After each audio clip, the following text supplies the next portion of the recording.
Peace world, happy Friday. Welcome to another Substantial Weekly. Of course, my name is Substantial. Welcome to the channel. Let's make sure this is off in the background. But yeah, man, hope y'all are doing good.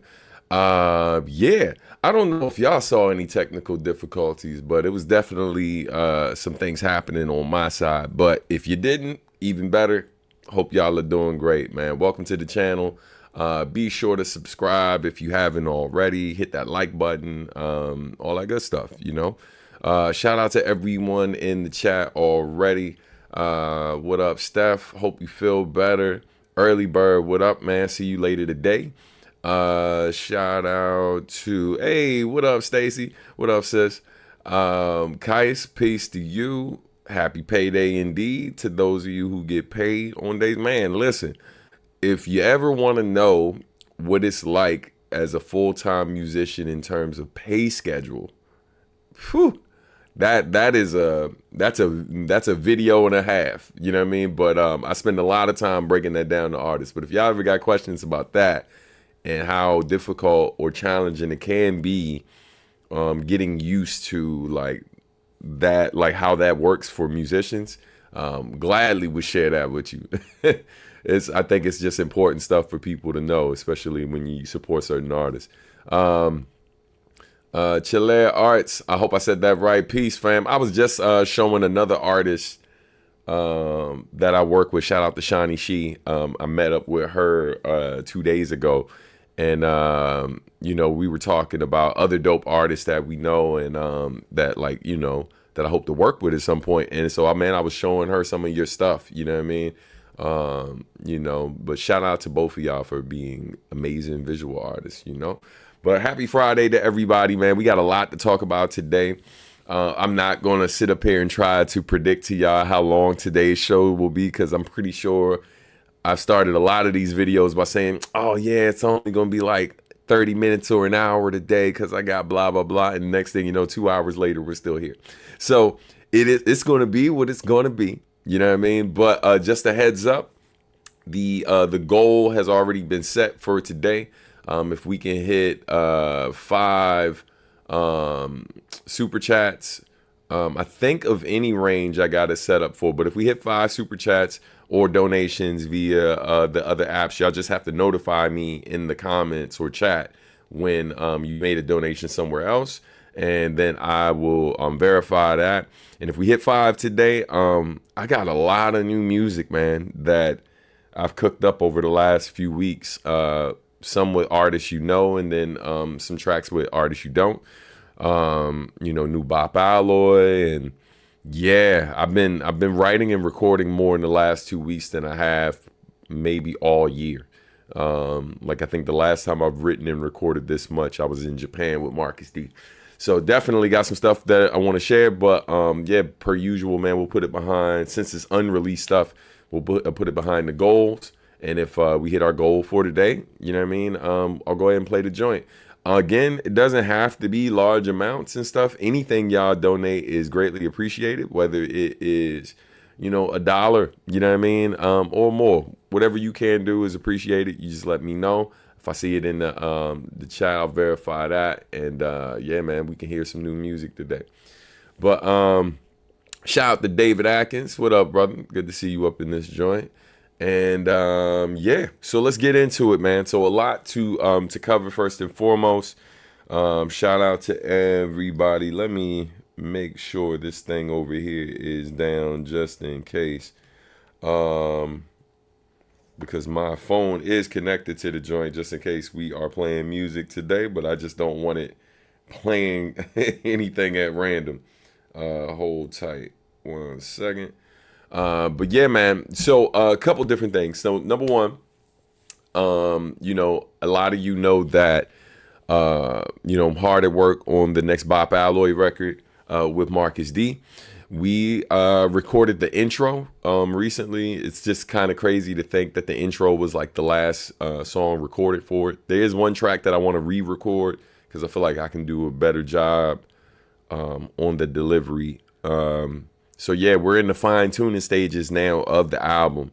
And man, I was hanging out with Sherm the Barber, old friend of mine, last night, and was letting him hear the record, man. And he he said that it might be the hardest Bop Alloy album that we've done. There's still a lot of the jazz elements and like chill elements and stuff, but there's definitely, I would say, man, there's a little more grit,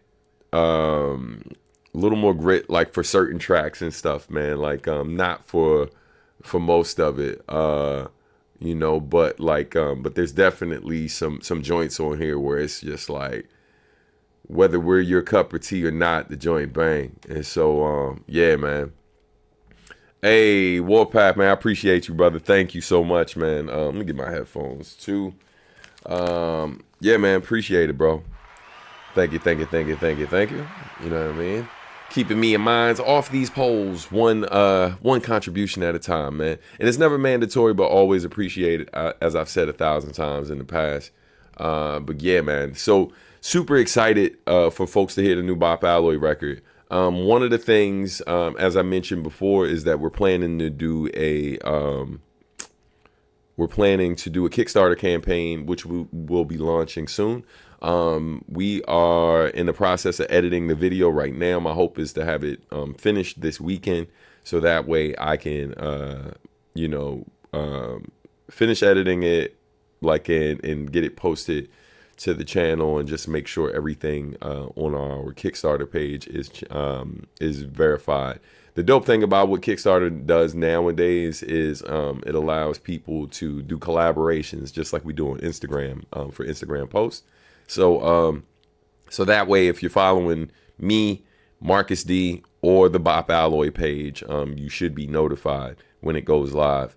I will next week make sure I share certain links, so you got that, so you're ready when it's go time. But yeah, go time is coming very soon. Hopefully before the next week we'll be ready to go.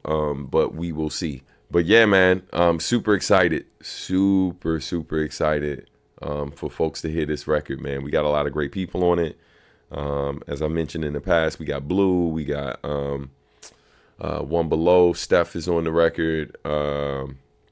There is one more collab we're trying to grab and stuff. We got Uyama and Hiroto on the record. I'm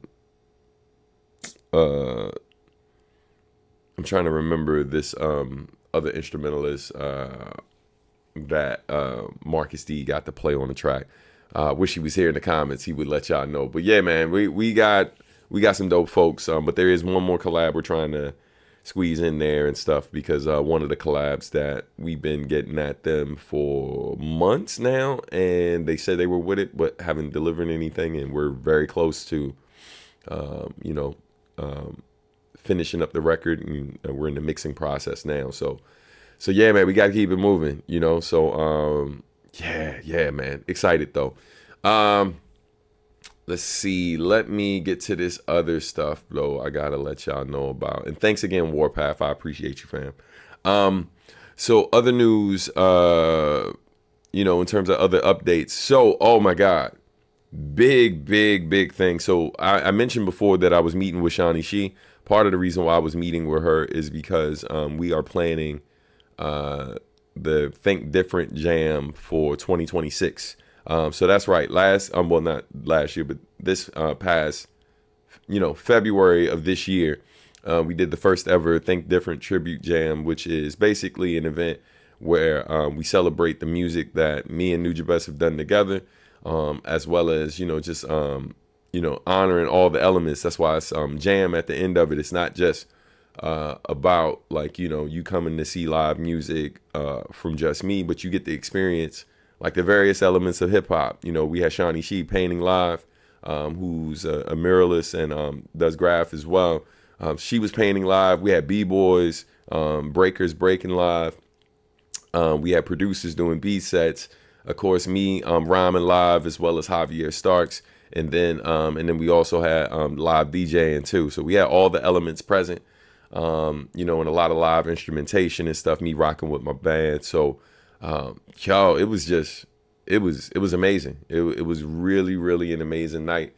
And the reason why I'm bringing this up now is because we're in the planning phases for Think Different Jam 2026, which this year we're celebrating the 25th anniversary. I'm a bit early, but we're celebrating the 25th anniversary of my first album, To This Union, The Sun Was Born. So me and the band will be performing various songs from that record live, as well as other classics, as well as some new Bop Alloy stuff too, because the new album will be out by then. I'm currently having the 25th anniversary cover art designed and stuff, and illustrated by Shawnee She, who's the woman who did the art for the flyer last year, and also painted this live mural, not live mural, but a live piece of me and Nujabes. So, yeah, man, 2026 is shaping up nice. We got a lot lined up for you. But let's get to these comments real quick. Vincent says, "Yo, Substantial, can you tell us the history of your battle rap era and who your biggest rival at the time was?" Oh, that's a great question. I'll definitely jump into that. Let me get to these other comments, and then I'll circle back to you, Vincent. And what about Nitsuwa Substan? Yeah, man, shout out to Nitsuwa. I was talking to him maybe 2 weeks ago or a week and a half ago, because we were talking about him potentially doing an event, us doing an event together. We are working on new music. I was following up with him, not just about this event, but this beat that he gave me a long time ago. Was asking if he still had the files for it, and he just sent me that.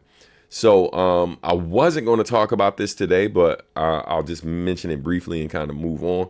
I am starting to brainstorm on what my next solo album is going to be. I don't think we're going to be there until maybe like early 2027 though, because I'm super early stages, and right now, I'm in Bop Alloy mode, and then next year is the 25th anniversary of my debut album, so I'm really focusing on celebrating that for most of the year, as well as touring this Bop Alloy record. So, but yeah, me and Nitsuwa are cooking up new stuff for sure. Man, thank you so much. I'm glad you enjoyed that track. It's not a track that I've ever thought about doing live, because I don't know if I can make it through it. That song is actually written about my niece, who died due to injuries in a car accident when she was only 6. This happened when I was very young. I think I was a freshman in high school around the time she passed. And so, yeah, I just wrote this song about her. And it's just interesting how I include certain details in there.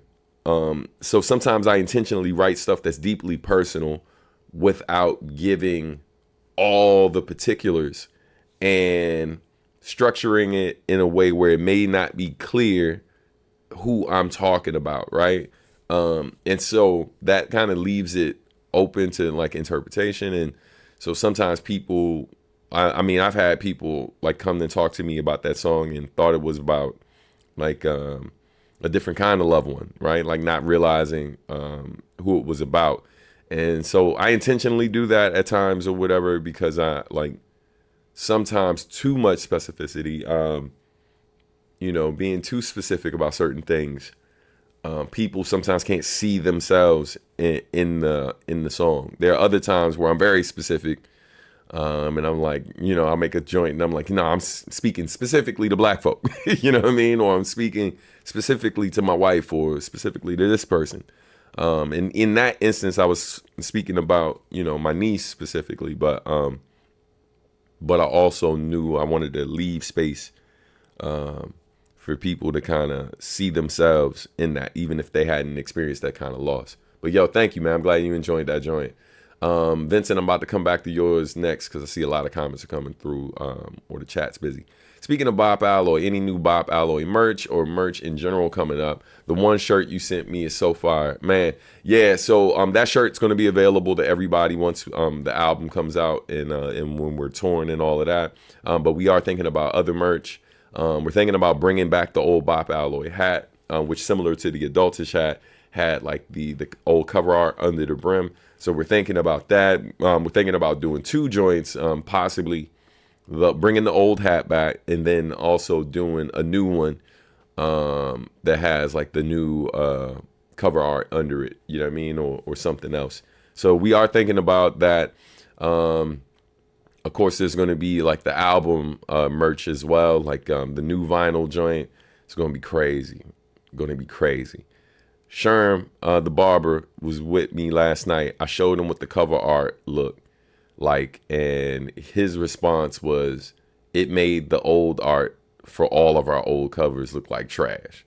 Now, Sherm has been one to exaggerate, but that was a direct quote. He was like, bro, like, the new art make me not even want to look at the old art. And I was like, damn. That I was like, yeah, that kind of hurt. But that was his response, you know what I mean, to it. That was, you know, I'm not putting any sauce on it, man, or sicing it, as we would say, hyping it or anything. That's exactly what my man said. So it's dope. All right, let's go back to what Vincent was asking. And a reminder, y'all, if we hit our goal today of 5 contributions to the channel, either via Super Chat or via Cash App, Venmo, PayPal, etc. If we hit that today, I will play a new song. Maybe I'll let y'all hear the last Bop Alloy song I recorded. Literally just recorded that at the end of last week. I got like a new joint I did with the homie Blitz from The Plague. I got a new joint me, AJ Rios are working on with the homie Joe D, which is crazy. Yeah, I got at least 4 joints that I've done in the last few days that I could let y'all hear today. But that's only if we hit our goal. So just reminding y'all, man, thanks in advance for your contribution and for keeping me in mind off these polls. All right. Let's see. So Vincent says, can you tell us the history of your battle rap era and who was your biggest rival at the time? So I started battle rapping probably in, this was early 90s. Once I started freestyling and stuff like that, and also started getting more comfortable with written rhymes and committing that to memory. You know, like most rappers, you get in a cypher and sometimes battles happen. Sometimes you're just sharing your verse and then people act like you're talking to them, even though, you know, everyone has the rhyme about the obligatory, like whack MC. And so a lot of times that would lead to, like, you know, battles happening in the cypher. Most of the battles I've been in, to be frank, and to be like very honest, most of the battles I've been in weren't organized battles like for cash prizes. They were battles that happened in the streets, right? But I did participate in more than a few competitions as well. So in those days, and before I got to New York, man, it was a lot of different things. But hold on, stop for a second, man. Hey, Hoopaloop, man. Happy belated birthday, happy belated born day to you, bro. Thank you so much, man. It's crazy you coming through on day after your birthday and contributing to my channel, man. I appreciate that. Thank you, family. Hope you had an amazing day, man. All right. But shout out to Hoopaloop, really dope producer. Those of you who love like some quality boom bap and stuff, man, definitely check him out. Super dope. Check out his channel and stuff as well, man. Salute to you, fam. Also, shout out to J Live in the building. You know what I mean? Clap it up for my brother J Live. Good to see you up in here, family. Yeah, man. Shout out to the homie A1 as well, who just shot me a text message a second ago. I'm gonna get back to you in a minute. I don't think he's watching, but just in case he does pop up, just letting you know I got that. 2 quick shout outs too before I get back into Vincent's question. Yo, rest in peace. Well, first shout out to my brother DJ RBI, and rest in peace to his mom. He unfortunately his mom passed away.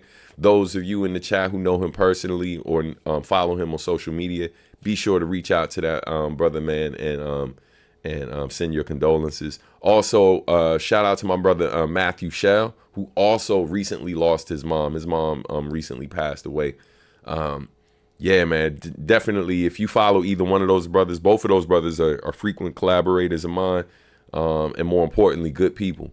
But if you follow either one of them or familiar with their stuff and know how to find them online, man, send them some love, for sure, man. Definitely. Needless to say, man, you know, my mom lives in another state and stuff, but making sure I see her this weekend, put eyes on her, wrap her up with some love and all of that. Yeah, and RIP Asada Shakur as well, man. Yeah, man, we're losing some great folks, man. And just a reminder of these times we're in and how crazy the world is. Man, definitely need to be wrapping everybody up with as much love as we can. A lot more understanding, a lot more listening, because it's been a hell of a year. It's been a rough one, But pivoting back to something not as serious. Steph. Yeah, having definitely gained some amazing angels.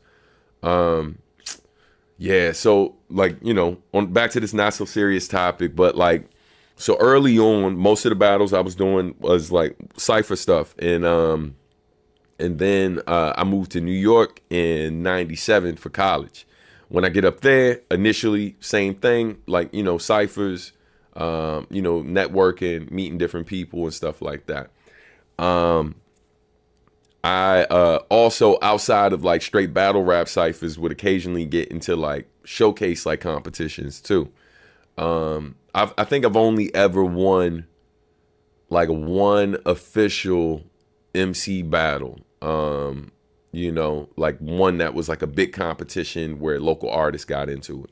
So that particular battle that I won that was in Jersey. And the winner was supposed to battle Supernatural, who was in the house that night. Hey, bro, I ain't want that smoke. And I didn't find out until after I got in the competition that's what was supposed to happen. I did end up battling my brother, Pac FM that night. I ended up beating him. Somebody said, it's yo, you cheated. So fun thing about Pac is ridiculous off the head, but he has an advantage where he doesn't write any of his rhymes down, right? Like Jay-Z and Lil Wayne aren't the only artists that do that. Pac has been doing that since the 90s. And so Pac, when you get in a battle with him, it's man, once he starts piecing together what are you going to say in his head, the freestyle is going to be crazy. It's going to be Johnny on the spot. But he's also going to have stuff that he's been circulating. So I think this was before I ever released Call It What You Want To, but Call It What You Want To was actually Call It What You Want To was written at this time, but hadn't been recorded for my first album, right? I don't even know if I had a deal yet. I don't think I had a deal with Nujabes Best and Hideout yet. But I already had that song, those lyrics committed to memory. So how I beat Pac FM was spit and Call It What You Want To, until the time ran out, fam. I just blacked out on that joint, and that's how I beat him. Now there were other competitions that I got in that weren't straight up battles. They were more talent showcases and stuff. And I've been runner up and won, I think at least, maybe not one, but maybe 2 or 3 of those, where I was not just up against rappers, I was up against vocalists, all types of folks. But when it comes to rivals, I would say my biggest rival when I was in NYC was the homie I Am Mini. If y'all don't know who I Am Mini is, who used to go by Mini Styles, amazing MC. But yeah, when we first met each other, we did not. We didn't really rock with each other's style like that. He's one of those more, he's very, very verbose, right? His vocab is crazy and stuff when he rhymes. He's doing very intricate flows and stuff like that. The shit feels otherworldly, right? Oh, and a reminder, we're only 3 super chats or 3 donations to hitting our goal for today. Remember, it can be as little as $1, however much you choose to donate, but it's greatly appreciated. But yeah, man, so first time we met, it was outside of Wetlands. Wetlands was a great venue, used to be, I think it was in Tribeca in NY. And I've seen the Roots there. Last time I saw Big L, I think I saw Big L live there a week before he was murdered. I've seen Sadat X there, Jazzy Fat Nasties. The first time I ever saw Jill Scott live before she had anything official released, saw her there. Dope venue. Used to be some legendary ciphers outside. So yeah, man, this is the first time I meet I Am Many is in the cipher. And like he basically was basically trying to shit on me, right? He was like, yo, your stuff is basic. You know, he starts, he does this thing that a lot of MCs do when they battle in the cipher, which is they start like predicting how your rhymes are going to end. Hey, that's what's up, J-Live, man. Yeah, that night was crazy. It was crazy. Hey, I don't know. So that night that I saw Big L there, that's when the Roots were doing like a jam session and they were bringing MCs up. So I don't know if you got on that night, because if you did, I definitely missed it. But yeah, that night I got to get on stage with the Roots, and that time when I saw Big L live, yeah, I got to get on stage with the Roots and like spit a rhyme and stuff like that. I got a picture I've posted somewhere. But yeah, man, that venue was legendary. So anyway, in the cipher with I Am Many, he basically is he's doing the thing where he's like finishing my lines for me, because he was like, yo, your stuff's simple, fam.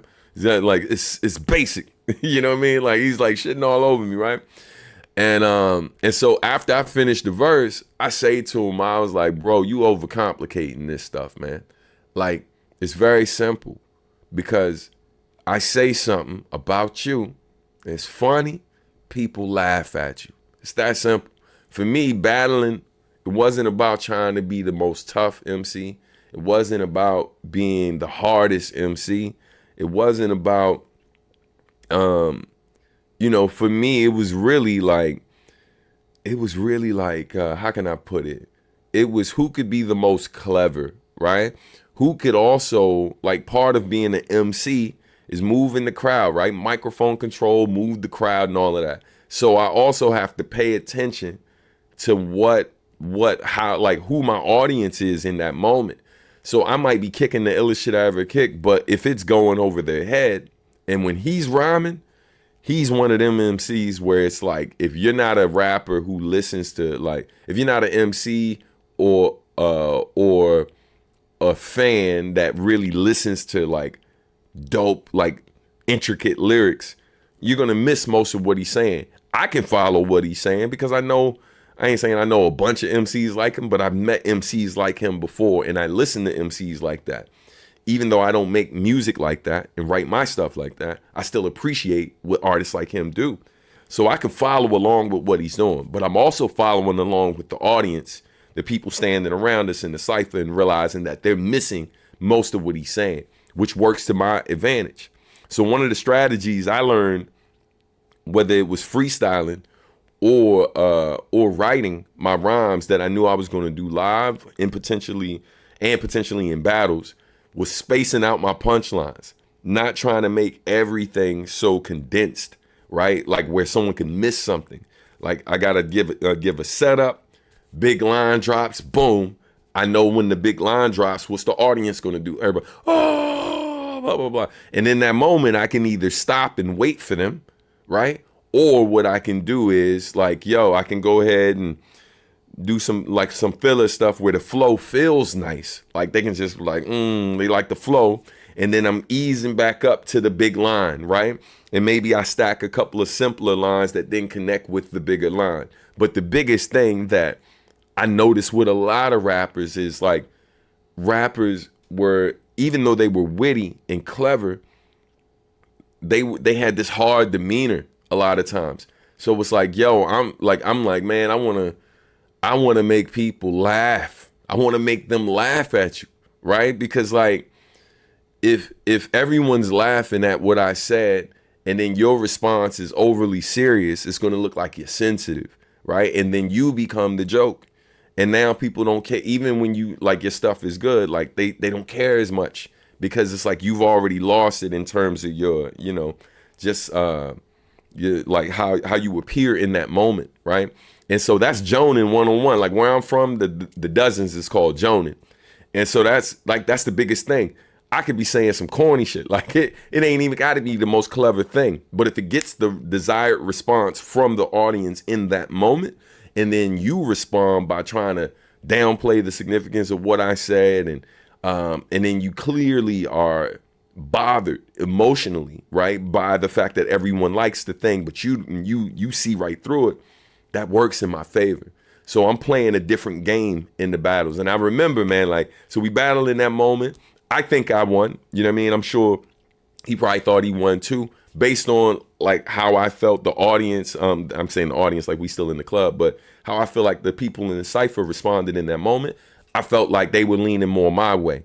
So yeah, man. So even though he was playing me in different ways, and I can tell you straight up in terms of the intricacies of how he delivered his stuff, the level of like his pen's crazy. Like I Am Many is disgusting, fam. If you've never heard this dude, he spent, you know, like at one point him and Homeboy Sandman were running. You know the caliber of Homeboy Sandman is. And these dudes were running real tough. So yeah, he's that kind of rapper. One of the old joint from him that him and Tone did back in the day. I think this is like late 90s, early 2000s. I talk the walls, they talk back. Swing baseballs, hit bats, tear apart subways, rip tracks. My dick spits hats, I bust caps, ejaculate on spines, come back. Like, he's crazy, fam. Like, he's crazy. So I rock with that dude. But of course, in this moment, like, we battling. So I ain't giving you no props, right? Stone face, that's cool. It's all right. And then I say, do my shit, right? So anyway, the next time I bump into I Am Many, it's at New Eurekan. And New Eurekan used to have battles all the time and like open mics and stuff. So I see I Am Many there that night. He's still going by Many Styles at the time. And so when I see him sign up, like I try to make sure that we can end up going, because I'm like, yo, you know, the cypher was one thing. Live in front of the joint at an official battle, I ain't got to win the whole battle. I just got to beat you. That's it. That's all I'm there to do. Soon as I see him, my whole motive changed. It was like, I ain't got to win this whole shit. I just want to beat him tonight. Because then we got the street joint, and then we got the joint in front of the audience, right? And so yeah, man, like, so where I signed, I tried my best to make sure I ended up going against him. And sure enough, they called us both up there. So we go through one round. It was a tie. Like, the audience voted. They like, it was too close. So we had to go again. We go again, and I won. And like, yo, so for me, I think that lesson early on was just like, man, I think the best advice I can give to any artist is you're never going to outdo someone else when it comes to them being who they are. So if you think the way to beat them is to take what they're doing and do it better, right? The people who love them for what they do, they rock with them regardless. You see what I'm saying? Like, so you're not going to convince someone that you're a better version of who they are. But hold on one quick second, because I just saw something I missed, and I want to go ahead and acknowledge it. Sis, thank you so much. Hey, what up, happy emoji? Thank you. We are only 2 super chats away, by the way, y'all, from hitting our goal today and keeping me and mine off these polls. But most importantly, from hearing a new joint. So thank you, sis. I appreciate you. Let me find Vincent's comment so I can put it back up here and wrap up. Hold up. Damn. So many comments, man. I appreciate y'all. There we go. All right, got you. So yeah, man. But just to wrap the story up, and stuff like this is weird. I'll keep it a buck with you. And the reason why I say it's weird is what I've learned over time is you remember the story one way, and then when you bump into people, you bring certain things up. Either they don't remember what you remember. Sometimes you disagree on the details or whatever. But one of the last times that I talked to I Am Many about that particular night, that battle and our little thing, was at Essential Entertainment, basically home to this thing called 24-Hour MC. Shout out to John Frazier, shout out to Chufu, shout out to DJ Phil Real, shout out to everybody who used to work there, or intern there, render writer, marksman, etc. And I Am Many was there one day, and he just came up and dapped me up. He was like, yo, man, I know we had our differences. cool ass dude. It was like, yo, I know we had our differences and stuff, man, but I wanted to show you some love and respect. I didn't understand what you were doing back then. This is what he said. He was like, I didn't understand what you were doing back then, but I get it now. Like, I get it. I peeped your strategy, and like, yo, I just wanted to give big respect to you and stuff like that. And I was like, hey, bro, that means a lot. That's adult shit right there. That's growth. Because yeah, man, a lot of us, yo, when we don't rock with people like in this hip hop space and shit, like folks are 10 toes down, like, nah, fuck that dude on site. You know what I'm saying? Like, it's on site when and it wasn't, for us, it was never that serious of a beef. It was just more like, you know, rivals in the space, and it's just like, nah, this dude's not better than me. You're crazy. And yeah, man, it's just big respect to him, man. Because I think he's an amazing artist. I think he's an underrated dude that I wish put out like more stuff. Because his pen's immaculate, man. But salute to him. Vincent, hey man, thanks for asking that. I don't always get to talk about my experience in battle rap and all of that. And plus it was a different era, man. It was pre you know, how the format is now and stuff, where folks were acapella, doing the acapella joints like what they do now. The way Black Thought described it, he was like, it's theater now. And yo, fun fact about me too, I ain't saying that when you see people do the acapella thing, like that's me. But if you were there back then and you saw me in these competitions, part of how I beat Pac was I knew early on that my voice was like stronger than a lot of other artists, right? Like I've always had this deep, like just heavier voice, and learn how to command that voice very young. And so one of the things that I did early on was, yo, I used to make the DJ cut the beat. Like we'd be in the battle and I'd be like, yo, I don't need the beat. And then I just go a cappella, like this and whoever was on stage. This is like 98 when I'm doing this, 98. This is long before a lot of these battles where it's strictly the a cappella format. That's something I've been doing for a long time. I'm not the first rapper to rap a cappella or rap a cappella in the battle. But that was part of my signature when I got in competitions. If I was battling someone who I knew didn't have as strong a voice as me, immediately would go to that. I'm like, nah, because I want you to hear how their voice sound when they say it, and I want you to hear how I sound. It sound like I really mean that shit. Like I really mean that shit. You know what I'm saying? So, yeah, man. Yeah, I definitely, there's elements and parts of battle rap that I miss for sure. But like I'm just in a different place now. So I'm in that space where I'm not going out here actively looking for competitions or to start any trouble or start any shit with anybody. I'm more of I'm the dude who go to the shooting range on the weekend, right? I take care of my guns, right? I take care of my ammo, take care of my swords, my knives, all the things that keep them polished, keep them sharp. You know what I mean? Keep everything fully, make sure it's fully functioning. So I'm ready if I ever get in that situation, if I ever get called out on record, if anything like that ever happened, like, you know, I'm sharp enough where I do okay. I'm pretty sure I do better than okay. But I'm just kind of in a different space as an artist where I'm not actively seeking that. But you stay ready so you ain't got to get ready. All right, let's keep it pushing because I know I've missed a ton of comments. So it says here, speaking of Bop Alloy, new Bop Alloy merch, already answered that. Thank you, Warpath. Where do you think the 2026 Think Different event will be, if you have any idea? Yes, so we already have location booked. It's going to be in the same venue in Virginia, in Falls Church, Virginia. The place is called Crescendo Studios. Now, a couple things. Thank you so much for asking, because that was one of the things I wanted to talk about today. So number one, I recognize that for a lot of people, that's going to require them to travel. The event's going to be on a Friday evening, right? It's going to be from 7 p.m. to 11 p.m. Already got the date. I'm going to do like the official announcement in a couple weeks, like on October 6th is when we're going to announce everything. But yo, just wanted to, oh man, hold up. Man, thank y'all, man. Real quick, clap it up.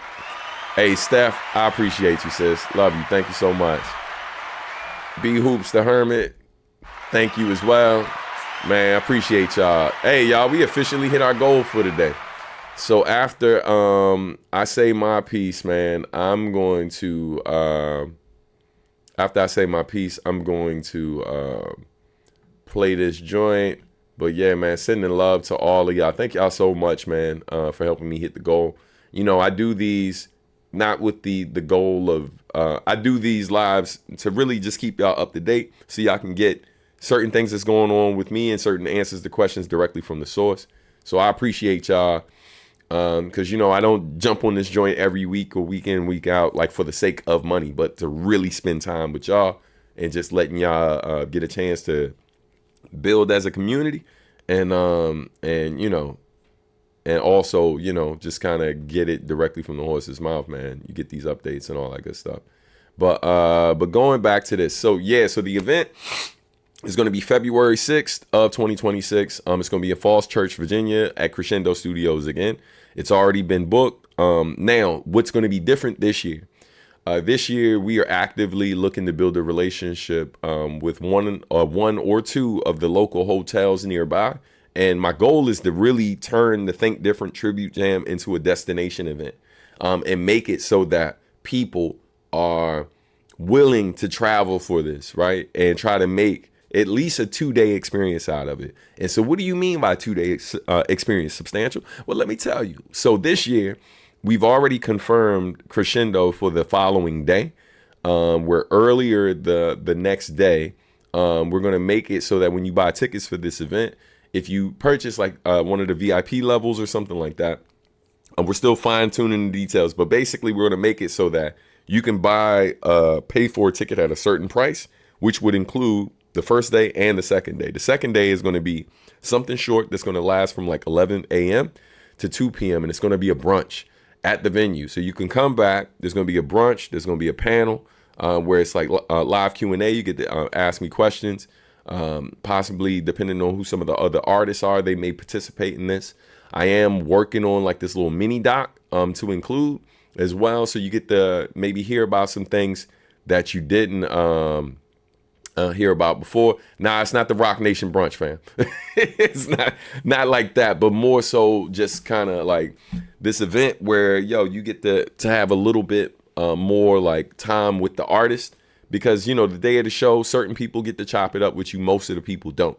The following day, you know, like it'll be open where like those people who choose to participate in this, you know, get to basically ask me questions directly, but then also maybe get some insight to some other things, questions that they've been dying to ask for a minute that they could ask at the joint. You know, think of it like, man, if we did Substantial Weekly, but live, right? You being able to come out and ask these questions in person, be able to chop it up in person with the fans instead of just in the with other fans instead of just in the chat, and then maybe have some other exclusive things that I will announce at a later date. So that's what we're working on now, and this is partly because last year we had at least 10 of the 165 people who attended literally traveled from as far out as like places like San Diego, Denver, Vermont, Southern VA, which is like almost 3 hours away.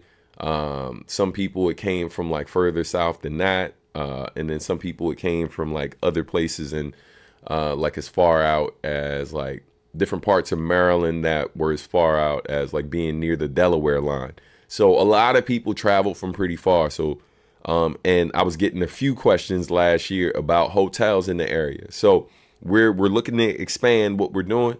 Our hope is to have even more people here this year. And on top of that, big announcement. And what I was leading to when I started talking about the flyer is I found out from our video person, not only did they capture all the footage from the night, but there was a technical issue where the audio, all the intro audio, like the DJ spinning, the beat sets, all of that stuff was captured. But what wasn't captured was the audio from my set. Like basically they ran out of space and the person forgot to switch it over so they could record during my set. And so that killed our plans of having like I was planning to do like an online ticketed event where the people who couldn't come in person because it could at least watch the thing And so that killed my plans. But then, man, shout out to my guy Roland, man. He hit me up yesterday and was like, dude, I talked to like 20 audio people and finally got a guy who was able to salvage the audio based on what I captured in the various cameras I had. And he pieced it together, and basically this is the best it could sound. And he sent it to me, and I was like, man, it sounds better than most live footage you see online that people captured, right? Like, you know, footage like via their phone and all of that and stuff. It's not perfect quality, but it's not distorted. It's not whatever. But it sounds pretty good, all things considered. It definitely sounds like it was captured in something better than the camera, the recording of was it the audio recording devices in the cameras. So that being said, that leads me to the announcement that like one of the things I'm planning to do is in the next few weeks, basically do a ticketed joint that'll be free to all of you who are Patreon subscribers or subscribers to Bandcamp. It'll be free for you all, but for those of you who live in regions where it's like, man, I live too far away to be paying for a 14-hour flight to see this show, fam, and paying for hotels. So you'll be able to watch the old event, and then following the viewing of that old event, the event from February of this year, then we'll be launching the tickets for next year. So that's the plan. Big announcement. You know, I don't have any official graphics and stuff to show you yet because we're working on that stuff. But yeah, and the goal is also to have physical represses of To This Union the Sun Is Born. Have represses of the album available at the event. So yeah, man. Lots of news. But yo, thank you for that question. Peace. What up, Last King Saints? Let's get caught up on these questions real quick, and then I'm about to play this new joint. Hell yeah, next out a solo album. Yeah, I already got at least 2 beats for it. I'm switching up where it's like I'm not going to produce the whole thing. I am going to work with a couple different producers, but I am going to produce some of it. So I'm not going to do it like Adultish where I'm doing everything myself. Hey, what up, nephew? Good to see you up in here. Swaggy, what up? Peace. Good to see you up in here. Check my resume. Hey, peace from South Texas. That's what's up. Appreciate the love. Can't wait to see it. Word. Can't wait. Let's see. Much love, my dude. Appreciate you always staying in tune with what you're rocking. Man, I appreciate you, fam. Thank you. Going off that question, what would you say was your greatest accomplishment in battle rapping? More so like just getting the respect of my peers. Like, you know, outside of winning the battles, I would say getting the respect of arguably some of the greatest dudes to ever like write a rhyme, to ever freestyle. It got me like so much love. Like that battle that I won where we were supposed to the winner was supposed to battle Supernat. He came up to me and cracked a joke afterwards. He was like, man, salute, congratulations. Then he was like, scared of you.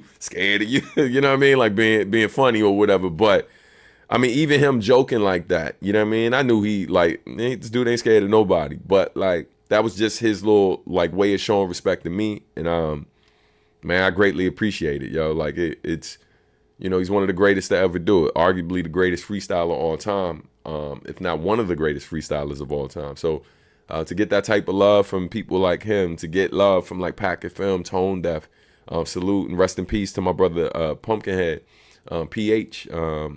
You know, to get love from all of these people and meet the different artists I met over time. Yeah, man, it's a huge deal. So like I would say that's the biggest accomplishment, is the respect that came along with it from my peers. You know, I never viewed myself as like the best of the folks who got in these things. I didn't win every battle, but it just made me sharper, fam. It made me sharper, and it definitely is one of those things that I think helped me in other spaces, because the battle rap joint was just kind of part of my background, but I realized also very early that a lot of people who lived in those spaces weren't the best songwriters. So I pivoted very early to really focus on honing that particular side of the skill set, of my skill set. And I really just dedicated a lot of time to being a better songwriter. And so that made me kind of pull away from battling a bit more, and just really focus on that. And I think that served me well. But will also shout out to my man Micah Black. Like, he's the one that said to me, he was like, yo, you are an amazing writer when it comes to this punchline stuff, this battle rap stuff. Like, you're dope. He was like, everything that makes you great in that space, I'm gonna need you to bring it into these like more reflective, thoughtful songs where you're talking about like real issues and you're being vulnerable, all of that. I need the wittiness, the wordplay, all of the shit that's dope over there, all of the crazy flow stuff. I need all of that for that subject matter. He's like, bro, when you're able to do that, nobody gonna be able to touch you. And he told me that, fam, before I ever recorded my first album. And so that's something I try to carry with me, where like, you know, man, I put my pen up against anybody, right? Like, I think that has served me well, man. I did this interview with Wordsworth, who arguably is one of the greatest to do it, man, one of the greatest writers of all time.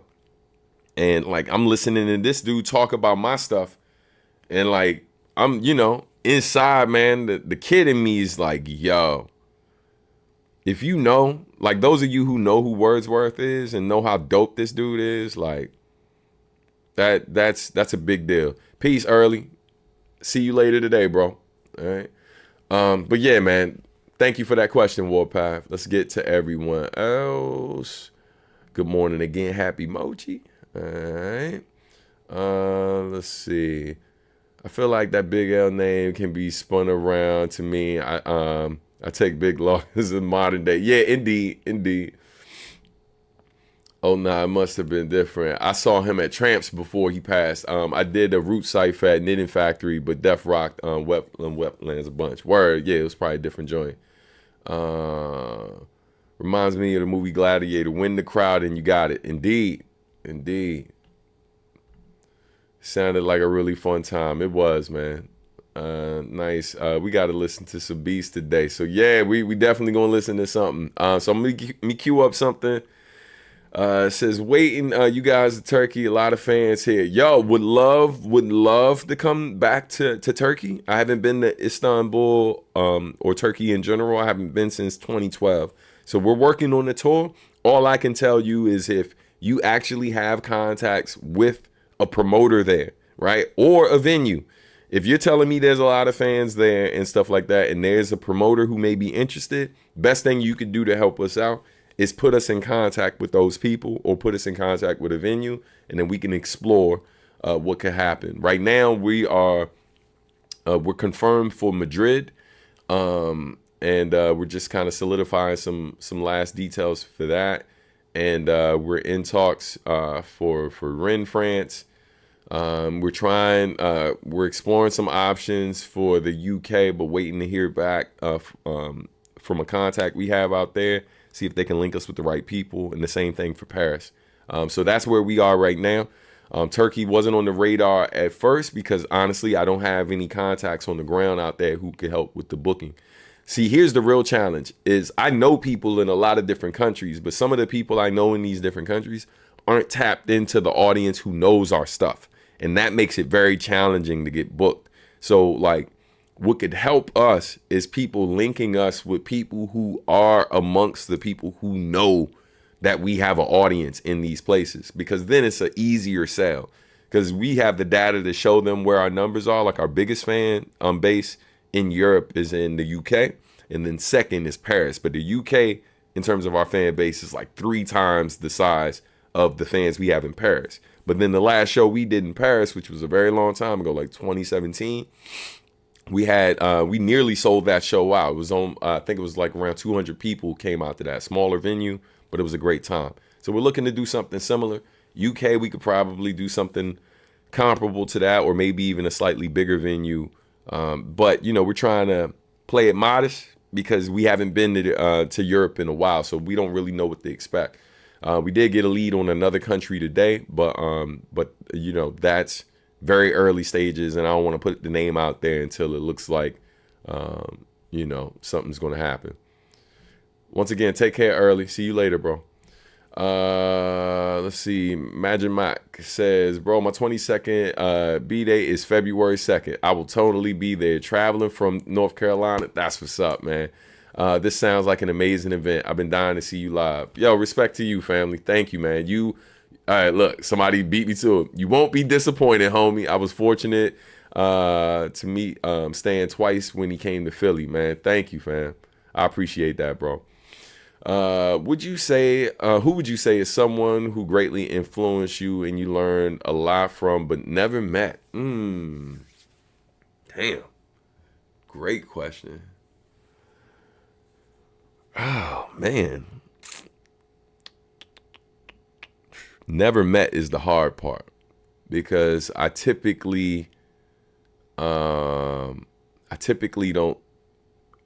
like, I'll have a lot of respect and stuff for like people who I see moving in different things, but I don't always think of them as like direct influence and stuff because I don't really get a chance to build with them. But oh man, it's hard to think of like certain people from my youth. So I have met Common at this point, but obviously someone who influenced me a lot early in my career was Common. Just like the vulnerability in his music, the fact that he could make like stuff that was personal, but he's somebody who represented a good balance of what my man was saying, where it's like, how can you still have a lot of wordplay, all the things that makes you great at battle rapping, but include that in stuff that's a bit more personal, more reflective, talking about like real day-to-day stuff, and so Common's a big one, right? Yeah, I'll probably stop with that one. I can think of a few more folks, but one dude's name is escaping me. He's like an author, but he's also like a martial artist, and he does like youth programming and stuff like that. I follow that dude pretty closely at this point in my life because I appreciate a lot of what he has to say. I don't view myself as a religious person, but I'm definitely someone who acknowledges a power greater than myself. I just don't subscribe to one religion, and it's partly because I was just having this conversation with Sherm. I don't see the need for that at this point in my life, but it's not that I don't see a need or acknowledge God in my life. That's different. What I'm saying is, as someone who's been blessed to travel, right, and be around a lot of different people from different cultures, you realize that most people practice the faith they practice because of where they were born, first and foremost, and what culture they're a part of. And then you have some people that have traumatic experiences that force them into places they didn't see themselves before, and then they find religion in those spaces, right? So where you are in the world a lot of times like contributes to like what faith it is you practice. And for me, as someone who's been blessed to be like, I'm viewing myself at this point as a global citizen. I'm always gonna rep Maryland, and always have a ton of love for the DMV.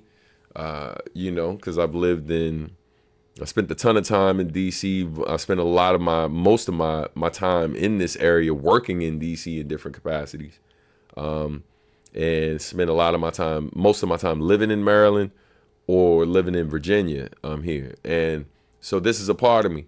But in my travels, man, both when I was young and old, like I meet so many different people, and I met so many different people of different faiths and stuff like that, that for me it's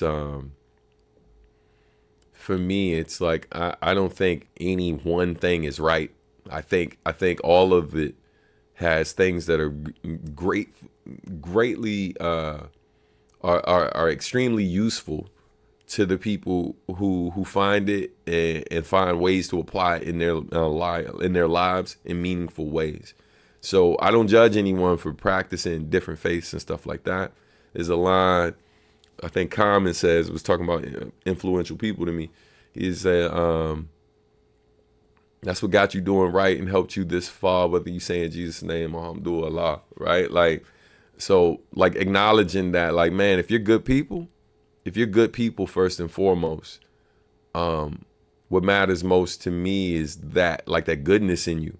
And so if part of that goodness in you is the faith that you found, right, and that you practice, beautiful. If a lot of that is just, man, you had great upbringing, you had great parents, and maybe part of who they are is because of that faith, whether you practice it or not, I'm just grateful for that goodness in you. And I think a lot of people rely heavily on their faith to help them define what goodness looks like. For me, I don't know if it's that complicated, right? And so at the end of the day, you know, I pray. I believe in something greater than myself and all of that. And yeah, so like that one brother whose name I can't remember right now, I follow him kind of closely because I appreciate, man, I'm gonna look up his name before I leave, but I appreciate the brother mainly because of the fact that, like, my wife knows this about me. One of the things I feel like I've missed in my life the most is having like older men who were really like consistent mentors in my life. Whether it's like homies who were big brothers, or like, you know, my dad was passed by the time I was 10. A lot of my uncles, like, I lost and stuff. I was super close to my Uncle George for a while until I moved from Baltimore and stuff. And, you know, and then our relationship kind of like, you know, dissipated somewhat. I ain't see him as much. And, but yo, like, I've always craved that like, you know, and I have a big brother, but like, we don't even talk like super consistently. So I've craved that, like that guidance from like someone older, right? Like, who was a man who really, who could understand different things I'm experiencing and give me guidance in that moment. So I'm grateful when I get around homies who are older, or men that I meet who offer that, you know what I mean? And it's fleeting. That's the part that always makes me a little sad. Like, oftentimes it's fleeting, it's inconsistent, but like, yo, but I soak it up. Like, I soak it up because, yeah, man, like consistently having that from like one source was not something I had. So I just had to claw and get it wherever I could. And so I deeply appreciate the messages that brother puts out and the work that he puts in. Like, I bought one of his recent books and stuff because it's like, yo, like, I look at the man I am right now and I'm grateful that I am who I am, but I'm always trying to be better. And then I meet people like that or hear people like that, and I'm like, damn, if I had those type of gems consistently through my life, like, how much better would I be? How many would I have hurt less people? Would I made, like, I'm grateful for the mistakes I learned for, but like, I'm always thinking about how I can be the best me. And so, yeah, I think about that a lot, like how much unnecessary shit I went through because I didn't have that, right? And so yeah, man, you know, I appreciate you, Warpath, man. Thanks for always having thoughtful questions. My only touch point, the Wordsworth. Hey, well, first off, hey, shout out to you, brother. Good to see you up in here, man. I appreciate you, bro. My only touch point to Wordsworth was Lyricist Lounge. It needs to be revamped and didn't execute well, but there were tons of talented people on it. Yeah, Wordsworth was like the main dude on there, but also, if you heard Tribe Called Quest's second to last album, The Love Movement, he raps on the Posse track on that. He's also on Black Stars, Twice in a Lifetime song, kills it on there. Left him so shook, you could walk half a block and feel the aftershock. You know what I mean? Like, crazy. Around about your dial 9 just to get a line out. That dude, man. Yo, there's a song we did together with on Tone Deaf's album where I end my verse saying something, and then he comes in after me and he said, those were similes.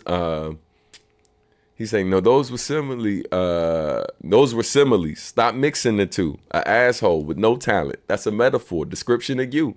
Hey, fam. That dude, man, Wordsworth is crazy. He's super dope, man. One of my favorites. All right. Let's see. Hope to see you guys in Paris. From your lips to God's ears. All right. Love to hear that. One of Chicago's best. Absolutely, man. You know, when I did that show out in Chicago, man, a lot of amazing artists have come out of Chi-Town and definitely been influential in my musical journey. You know what I mean? So shout out to them. All right, so let's play this joint. Let's see. So man, I'm over here debating because it's like I got a couple things I could play, but let's see which one we're gonna go to. All right. I feel like I want to give y'all this Bop Alloy sneak peek. You know what I mean? So we got that. Huh. I'm tempted to just give y'all names and then let you pick that way. So that's what we're gonna do. That's how we'll make sure everyone's still here. So Happy Mochi says, in my career, in my life, I am always seeking someone. A mentor, but I tend to be the one in the role for others. Yo, that is my struggle as well, sis. You feel my pain. It's why I'm so grateful when I do meet someone who offers me that chance. Yeah, man. Nah, it's a big deal. And it's a lot, man. Like, you realize too why oftentimes people don't step up to mentor, because it's a lot. It's a lot, man, to know that someone's looking to you for answers, and sometimes you don't have all the answers, right? But like having the patience to hear them out, to really hear what they're expressing, to process what they're expressing, and then like, you know, just really saying, okay, like, you know, here's what I think in my experience, blah blah blah, you know, et cetera, et cetera. Like, man, I think you need to go ahead and walk through that door. Like, yo, I'm appreciative of any time I've gotten that, you know. And so, yeah, man. Anyway, also she says a lot of time the mentality is elders wanting people to learn the hard way, like they did, or coming up by the bootstraps. Then there's the solo grind mentality, lack of community support. Yo, sis, you spitting right now. Too real. It's too real. You know. I think the problem I have sometimes with me as a mentor, like me recognizing my flaws, is that I am a talkative person, if you hadn't noticed. And a lot of times I do my best to listen, of course, but oftentimes when I'm offering advice, I don't know if what I'm doing, I don't know if my blind spot is I'm missing when the stuff is starting to breed resentment. But I've had this experience where people really press me out to kind of be in my circle and to run with me and do things with me and ask for help and all the things. And then, you know, part of being with me is hearing me out when I'm trying to explain certain things and offer certain guidance and help you navigate. And there are times where, like, you know, people just don't want that advice. And so learning to accept that, but then also like learning to accept the other part that comes with that is oftentimes people starting to distance themselves. I've been blessed once or twice where someone just kind of communicated that to me directly. And I'm always appreciative of people who are direct, because I hate the whole not knowing shit. Like, fam, if there's an issue, just say the shit. Like, I ain't here to read minds. None of us are. But like, people just expect you to know things that they've never communicated directly. They might infer some shit, they might hint toward it or whatever, but like, nothing beats you actually saying it, because they can never once it's been said, I can never say to you, yo, well, I didn't know that because you didn't tell me. Because if I say that, then that meant I didn't listen. But I'm waiting oftentimes for people to kind of communicate what it is they're thinking, how they're feeling about the thing, and if they rock with what I'm saying or not, or if they ain't feeling the idea or not, whatever. And yeah, it's not always communicated. And so you know, my wife has kind of watched over the years while like kind of people come in and out of my life for different reasons or whatever to get what they need. They get what they need and they keep it pushing. You know, and it's interesting. I pray I don't turn into that, you know what I mean? And I don't know if there's people who view me like that. but that's definitely something that like that I consider, things I think about, you know what I mean? Just being real. So on that note, all right, I'm gonna give you the list. I'm gonna give you some song titles, and then y'all let me know what y'all want to hear. All right. Your song titles are Craftsman. Another one is Last Leg. Another one is Masterclass. And then the last one is The Destination. Okay? So again, the titles you can choose from. And what you can do is pick by putting that title in the comments. Your titles are Craftsman, Last Leg, Masterclass, The Destination. And this is where you let me know which one you want to hear. All right? Boom, boom, boom, boom. Okay. So we got 2 for The Destination. All right. So far, we got 2 for The Destination. While y'all are letting me know, I'm going to go ahead and read these other comments. I've seen too many people adopt that solo grind mentality. And I would know because I'm certain I've tried it I tried it myself a few times without ever truly realizing it. You may also have known it as Sigma grind set or something adjacent to that in the manosphere part of the internet. I'm glad I am not a part of that that part of the internet, because I've never heard the Sigma grind set before, but that's interesting. All right, so now we got another vote for The Destination, another vote for The Destination, and we got 1 for Masterclass. So we got 4 for The Destination, 1 for Masterclass. So I'm gonna keep letting y'all choose. Again, the titles are The Destination, Masterclass, Craftsman, and Last Leg. The Destination sounds the most intriguing. Respect. So I'm gonna give y'all a few more minutes. Oh, Black Man. Nah, I said Craftsman, but sure, that could work as the title too, because it's all black guys on it. But yeah, so we got 1 for Masterclass, another 1 for Craftsman, also known as Black Man. And then we got 4 for The Destination. All right, we got 1 for Last Leg. Okay. Last Leg is the most recent too. I'll drop another super chat for Staff's Masterclass. I appreciate that, sis. Masterclass. All right, so Masterclass is in second right now. All right, 1 last minute. We'll do 1 more minute, and then we'll go ahead and do that. So let me cue this song up. And so this version that you're going to hear is not going to be the final version. This was the first draft. We've already made notes, and there's a new version, a slightly altered version of the beat. So it looks like, Masterclass is 1 away from tying with The Destination now. So this is the original version, which will be a little bit different by the time it comes out. All right. So let's cue this. Trying to tell you, Happy Mochi's the best. Sis, we appreciate you. All right, so let me check the sound real quick. Okay, hold up. All right, let's go to Bluetooth. Go gadget. Just connected. All right.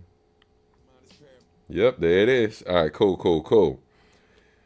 So let's cue this up. Let's drop that volume up there. Okay, y'all. All right. So we are about to listen to The Destination. The Destination is a track from the homie Kian. I gotta ask him what his official producer name is, but that's his real name. And he's working on this amazing project. And this song, like the whole project has this this theme, right? Which this song really kind of explores the theme of the overall album, and the verses are kind of going through that journey. before arriving at the destination. So yeah, so let's hear this joint right here, called the Destination, produced by the homie Ken.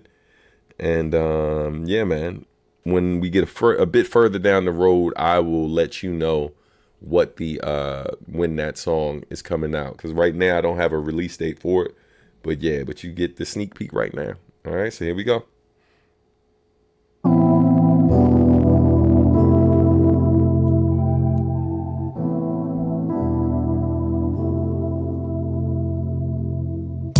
Before I knew who, what, on my whereabouts, needed clarity on what I really cared about, knowing what I embodied before heading out into the night, where a clear mind is paramount. So many stages and studios I forget to count, sharing food for thought while stopping by the curb out.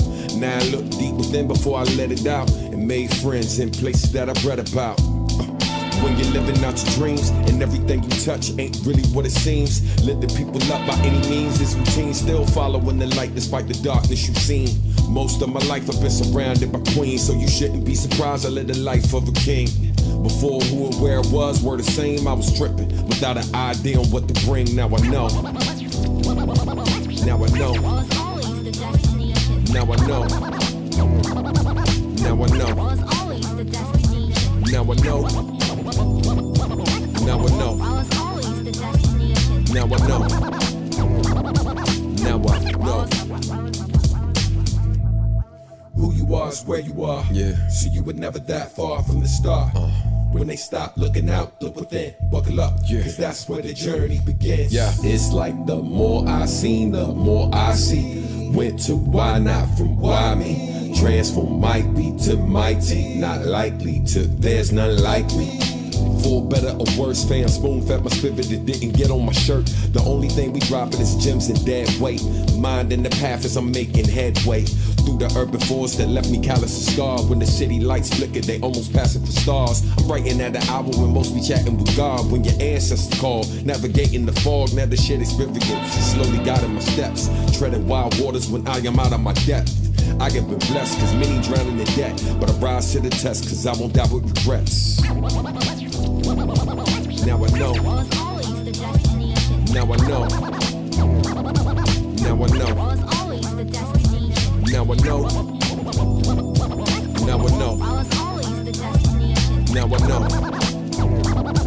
Now I know. I was always the destination. Now I know. I was always the destination. Now I know. Now I know. Was always the destination. Used to be lost trying to find myself within the looking glass, stared through a hollow shell, easily looking past of everything that made me me. Along the crooked path, trauma and eventually peace. Now I'm looking at a man living in this skin, free of a mask that I used to rock way back when I needed a vast shatterproof metaphorical shield and greener grass. When I didn't feel safe or pleased with what I had, the more I was exposed, the more light I absorbed from the people who were shining that I tried to ignore. The cool throw shade, all I needed was warmth. Pray for peace every day, infatuated with war. That's how the streets raise you when your mama always working. You're trying to find your purpose and not a lot is certain. I dove into a rhyme book and conjured up a sermon, healing from within as I lighten up my burdens. Yeah, man. Yeah, so once again, that joint's called The Destination. It's produced by the brother Ken. It's yeah, man, one thing I want to stress is like what it sounds like now. It's gonna be that vibe for the most part. I am going back in to re-record certain parts, so it's gonna feel maybe a little different. There's like some additional vocals that's gonna be added to it, some singing and stuff that I already heard like a rough draft of, and yeah, it's gonna be amazing. Like I'm really excited. Like really excited about like the direction that song's headed in. But yeah, man, and it's shout out to Soul Tiger was pointing out like kind of the old school representation vibes and stuff. My wife was saying something similar. Yeah, that was like part of the conversation. Like he was looking for a specific feel, and it was dope, man. It was dope, like being able to kind of head in that direction. Hey, what's going on? Welcome. You know, but yeah, man. So that was The Destination. I'll keep y'all posted on that track. I'm glad you dug it. Yeah, man, I'm gonna go ahead and honor what Happy Mochi was talking about, and I'm gonna play Masterclass for y'all as well, man, because we did good hitting the goal today, and I appreciate y'all. It's been a while since we hit the goal, so like definitely grateful for y'all making the contribution. So, but let's take a listen to Masterclass. This is a super rough draft. It's a different kind of joint. This is probably the opening song from the new Bop Alloy record. Yeah, rough draft is well, not the final mix. But yeah, let's get this sneak peek. I have time now if you need a singer. I need you to give me vocals for the joint I asked for. There's a joint I sent you a while ago that we were waiting. There's a joint I sent you a while ago, sis, called There's More, that I think sent you instructions for that one too. But let me know if you can find that stuff, because that's the one that that's another one I sent you. But yeah, so all right, so let's get into this bonus track today, called Masterclass. All right, for those who don't know, too, the new Bop Alloy album is called Masters of the Artistry. All right, and yeah, so here is Masterclass. Let's make sure the volume's up. Not a mix. This is literally the first draft. Okay. Oh, that's not it. Hold up. Here we go. Substantial and Marcus D, Masters of the Artistry, Bop Alloy, Album 3. Let's see, yeah. I am here to teach, I am here to learn. Whether you subscribe to what I speak or you're here to churn. Never want to fight to try to keep what I didn't earn. Same I always been, yet I keep growing in return. God's still blessing me, years after blessing me. Not one for brevity when folks long for excellence. Am I wrong for peddling an alternative medicine? Messing with they profits for stopping the death they selling us. Never been a portrait of perfection, I'm a work in progress. I ain't mastered nothing, I just found a better process. Ah yes, there's beauty in discovery. Had to learn to love myself before they ever fuck with me. It must, the curse was for the hard of hearing. Don't mind me, I just stay in my lane like auto steering. I think of all the problems of the day, and I'm almost tearing up. We ain't safe on home base, and they hope we giving up. But can you be a master when there's more to learn? To gain the world, some would add to the pain. That's when we spring into action, but some would rather complain. When it's all said and done, we're among the last who remain. Pray our children see the sun come after the rain. I work to master the rage, before I master the stage. And now I beat them with words as if I mastered the bait. Ain't fishing for friction, ain't going after the bait. Just sharing this food and wisdom while adding on to our plate. Ain't gracing them with my presence, I'm being present with grace. Living life to the fullest while staring death in the face. With every stand that you make and every step that you take, the people are bound by love, which makes us harder to break. The waving pie in the sky like come get you a slice. Got them risking it all, the hype left them enticed. A small sacrifice to get you a better life. Summer was hot as ever, but never begged them for ice. Some of us wonder whether this freedom is worth the price. Claiming we didn't earn it, our people pay for it twice. And these wages won't suffice, it's like we're volunteering. 3 jobs ain't enough for 1 life. Profiteering's all I'm hearing. I think of all this pain and I'm almost tearing up. The struggle's never ending, but we never giving up. You can't be a master if you never learn. Can you be a master when there's more to learn? You can't be a master if you never learn. Where's your value if you stole what you claim you earned? History repeats, but we never learn. There's more to learn. Yeah, man. Yeah. So that was a Masterclass rough draft, first draft of it. Marcus is working on the mix of that right now. Yeah, man. Happy Mochi says, love both tracks, but this one is the vibe I need for Friday. OMG. I appreciate you, sis. You really do just get better and better every time we get a new track. Man. Bro, thank you, man. Like, yeah, man, I'm doing what I can, bro. Like,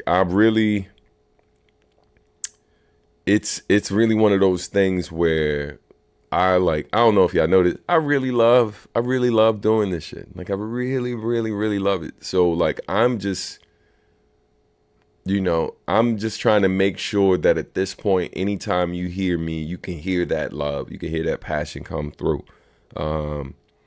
Yeah, man, just doing what I can, man, to use my gift to, like, you know, put a little paint where it ain't, right? Like, to, you know, shine a little light where we need it. And yeah, man, like, I still thoroughly enjoy it. Like, the writing process for me is therapeutic. And you know, I always say how, like, words of affirmation is my love language. So when something feels good when I'm writing it, like, I have a pretty good idea of how people will respond, right? Because it's kind of going back to what I was talking about with battling, where you learn through people's actions and, like, through repetition, like, how people respond to different things. And so I'm always trying to meet my needs first and foremost as the person creating the thing and checking certain boxes for myself. But I'm also aware of like, you know, the people who know me and know what I do, like, what they'll appreciate. And so trying to find that healthy balance, I think that is essential for any artist who's a professional artist and making a living doing it, is like, how can I meet the needs of the people who want to support me most, but most importantly, not sacrifice who I am along the way. And I think why you hear I think what you're hearing in terms of me getting better as time goes on, and I appreciate that so much, fam, because I know what it feels like to love an artist, and then when they drop new stuff like that you've been waiting on, it just doesn't, you know, like, it doesn't resonate, right? Like, it doesn't hit you the same way and stuff. And some of that is because nostalgia, right? Like, when that old stuff found you at a certain time in your life. And so there are a lot of variables, right? Where the new stuff, you're in a different place. Your mind is sharper. You're in a different place in your life. So what I'm trying to do is I recognize that my audience is growing, right? Like, not just in size, but I'm talking about internally. Like, yo, we're growing as people. Our minds are growing. Hopefully we're becoming sharper. We're becoming clearer along the way. And some of us are growing in a different direction. That is what it is. But I want to make sure that my music reflects that growth in us both. And yeah, man, I'm just doing what I can to just keep pushing boundaries. And, like, I still love being on stages. I'm doing what I do, and I don't want people to feel like, yeah, man, like, you know, new show was cool, but the last time I saw him, oh my God, that was, like, I know part of what keeps people supporting is that, like, they can hear that growth, they can hear you getting better, they can hear you getting better in time, and I want the live show to be that too, you know what I mean? Like, last time I saw him was amazing, but then when I saw him recently, oh my God, he stepped it up. Like, I never want you to feel like, or me either, like, I never wanted to feel like I'm phoning it in, you know what I mean? And that's where I'm at this point, you know. Thank you for that. Prize fighter raps. I have been watching a lot of boxing lately. Can you be a master if there's more to learn? Bars, man, I appreciate it. You know, thank you. Sounds like the verse you did back in Soul Isla mode revamp. Yeah, so Soul Isla mode is, man, I love that verse too. But this one probably, like, has a bit more relevance and, like, you know, just kind of touching on some deeper stuff, like, you know, like that ice line I mentioned, like, summer was hot as ever but never begged them for ice. Some of us question whether this freedom is worth the price. Yeah, man, like, you know, just kind of reflecting on where we are at the time, but also, like, you know, just thinking about how a lot of what we're seeing, some of it feels new, but, like, if you know your history, a lot of it isn't, right? And so, you know, the saying is, like, those who, what was it? I'm paraphrasing, but those who don't learn their history are doomed to repeat it. And it's just the irony of us trying to remove certain things from schools, right? Certain books, not teach certain things about our country's history, ultimately so we can end up where we were. right? Like committing the atrocities that we committed before. Something that was funny the other night, man, when Jimmy Kimmel came back, where he was just like, it's bad when, people I know in Germany are calling me offering a job. He was like, well, Germany's history, to think that they're the ones who's like, damn, that's terrible. Let's help him out, right? Like, and it's not that Germany's in this bad place now, but like knowing what that country like went through many years ago, right? Like many years ago. And to think that we're in a place now where they're looking at us like, oh, that's crazy. We should help them. We should help him out. And so, yeah, man, like, but yo, man, I love that, going back to Soul La La Mode, I love that verse too. It's like a different feel, like different subject matter for the most part. It's more like, MC talking shit, but like with a little wisdom to it. Was it microphone in my hand, seeking the crowd with no master, a ceremony. I'm the only guy you should ask for. Compare the homie to phonies, reply, share laughter. Don't forgetting them going, have them wilding in the rafters. I don't rap for other rappers or the cast that playing them, singing I want the real, but only feel them when they exaggerating. I put the truth before the cool, ain't nothing realer than that. It's what's been missing, in fact. So I fill in the gaps like double penetration. Dudes starting to sound the same like alliteration.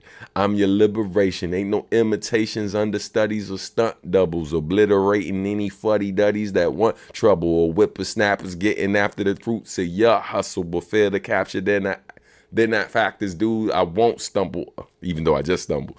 I won't stumble. Born to rumble, so the trouble never toppled me. So many battle scars that just novelties. Stizzle. Yeah, love that verse. Man, shout out to Marcus D. Makes dope joints. Those last few lyrics hit hard. Appreciate you, nephew. Thank you. Steph says, speaking of which, so glad Chance the Rapper has found his stride again. Yeah, and for the record, I ain't gonna pretend like I listened to the record before this a million times, but I did hear a few of the singles from that record, and I was like, these joints are dope. I don't know why everybody's so mad. I don't know why everybody trashing this record, but I always find it weird, the standard that people hold for artists who make positive music, and they don't hold the rappers who make stuff that are just kind of party or like turn up oriented, or like, like murder, mayhem, battle, gangster, whatever. Like we don't hold artists to the same standards, right? And maybe we shouldn't, but I do feel like we see this a lot, not just in rap, but also in public figures who oftentimes are ones trying to, quote unquote, like get us to a better future, right? Are oftentimes held to a different standard than people who are literally actively trying to, like, cause harm in different ways, right? Whether it's through their words or through whatever. Like, we don't hold people, like, we're inconsistent with the standards that we hold people to. And so, like, I felt for Chance when he was going through that, man, and just seeing how people were reacting to it, and then listening to other projects by certain artists, and they're like, "Oh, this is the best shit ever," and I'm like, "This might be the weakest shit I heard from them," but okay, but all right, if that's what you're feeling, you know what I mean? And so, yeah, I don't know, it is what it is. But anyway, I think I covered everything for today. So yeah, just, reminding y'all again, Think Different, Tribute Jam 2026 is in the works. We are planning stages right now. I'll give y'all updates and all of that. We're also, we have the video footage, from the 2025 joint. Man, you know what I'll do right now? I'm just going to let you, and I'm only doing this cause it's y'all, and never question my love for y'all. You know what I mean? Don't you ever in your life fix your mouth to ever disrespect or question how much I love y'all. You know what I'm saying? I'm gonna let y'all, I ain't gonna play the whole joint, but I am gonna just like give you like a little sneak peek of what this thing looked like, especially since Steph's still up in here hanging with us. You know what I mean? But real quick, hold up. Are there topics that you didn't that haven't discussed in your music, not because you don't want to, but because of some other reason, i.e., not the right time, lacking the information to speak on it? Yeah, there are definitely things that sometimes there are things going on in the world where I'm tempted to kind of share my thoughts on the thing, but I also know I'm not well versed in this thing. I have like these gut feelings, right, that aren't based in actual fact. And then people always say, do the research, but it's important to acknowledge that depending on where we get our information, that oftentimes is biased, right? And then we have our own biases that we don't always address. So I don't always rush to I feel like we're in this day and age where people feel the need to give their 2 cents on everything, including things they aren't well versed on. So there are moments where I care deeply about things I'm seeing in the world, but I don't always maybe tackle the matter directly because of the fact that I don't always feel like I have all the words to really express what I'm feeling in a way that I think maybe is going to accurately or fairly depict like not just my feelings toward it, but what's really happening, right? And so and there's been plenty of times where there were times where I wanted to write something about a thing that I saw happening in the world, and I didn't because of the hesitation that I just mentioned. And then sure enough, time goes on and more information comes out about the thing, and then I start learning more about the thing, and I realize, yeah, I am so happy I ain't do that shit. I'm so happy because it's not what I thought. It's not what I thought. And that level of discernment I feel like is missing in a lot. Like, people don't think about the fact that this music we make lives forever. It's gonna outlive us all. So I listen to a lot of my old music, like wishing I could, like, damn, wish I could get that session back. You know what I mean? And regretting things that I said. And sometimes collabs and stuff where people had opinions that were different than mine and stuff, but I didn't censor them in that moment or whatever. Maybe I shouldn't have did the collab with this, that, and the third, and didn't really think it all the way through, like, in that moment. So nowadays, like, man, I don't rush in to express my feelings on everything that I see and take in from day to day, because, like, the importance of taking time to really kind of figure out why I feel the way I feel first and foremost, and two, the sources that are sharing the information, what are their motivations, right? And why are they saying these things? Are they saying these things because they're true, or they're saying these things because they benefit from misinforming people or for only telling one side of the story, right? So it's definitely something I think about. There are oftentimes things too that I don't put in my music. I put a lot of personal stuff in my music, but there's times where I don't get into like certain details of it, because, like, it's sometimes I'm rapping about more than just my life. I'm rapping about other people's lives, and they oftentimes don't know that I'm considering writing that thing. Yeah, man. And there's times where it's like I put stuff in there and I'm like, damn, I don't know if I should have said that. Like, to this day, the song we were talking about earlier, that Withdrawn song, my sister, whose daughter that song is written about, I've never played it for her. Like, I'm pretty sure she, like, if she watches this, she'll figure it out. But I've never played that song for her because it was hard enough to write, but I don't know if I have the strength to, in that moment, to share the song with her and then just relive all those feelings. Yeah, because it was hard as hell to write, and like we've talked about it a ton of times, and it was just the subject that came in that moment. But afterwards, I think part of me not wanting to play it for it is like, I felt like I probably should have talked to her first before I wrote it. Or maybe not before I wrote it, but before I decided to put it out in the world. Because as much as the experience hurt me, it's nothing compared to what she experienced losing her child. You know what I mean? So, yeah, man. So it's tough. It's not easy. It's weird being in a world where we sit back and we watch people tell other people all the time what they should be saying and what they should be doing, while being inactive people who aren't saying and doing the things they are telling others that they should be saying and doing. And I gotta Man, I think of this wartime. I met a wartime journalist who basically retired from doing that and now drives like Uber and Lyft. And we were talking about his old work, and I was like, damn, man, I've never met anybody who does that type of work, and I can only imagine what your experience has been. And I was like, so why are you driving now? Like, why don't you do that work anymore? He had already said that. I wasn't being rude. Yeah, he was like, yeah, I no longer do that stuff. And I was like, you mind me asking you why you chose not to do that work anymore? I mean, I got an idea, like, cause it's dangerous work. And then he said straight up, he was like, man, kids make you soft. I think that statement is one of the realest things I ever heard. Like, but there's a flip side to that. Kids make you powerful in ways you would never imagine in terms of your resilience and what you are willing to do to protect and defend them. But on the flip side of it, they also they do make you soft in some ways, and not in a sense of like, you know, you won't do what's necessary when it's time to do it, but more so in a sense that you are always thinking about how the things I do in the world now impact more than me. They've always impacted more than me. But if I do something and then I'm gone, you're left to clean up my mess. And so now I'm more careful than ever about the mess I leave behind, because I know my children are going to be left with it. You see what I'm saying?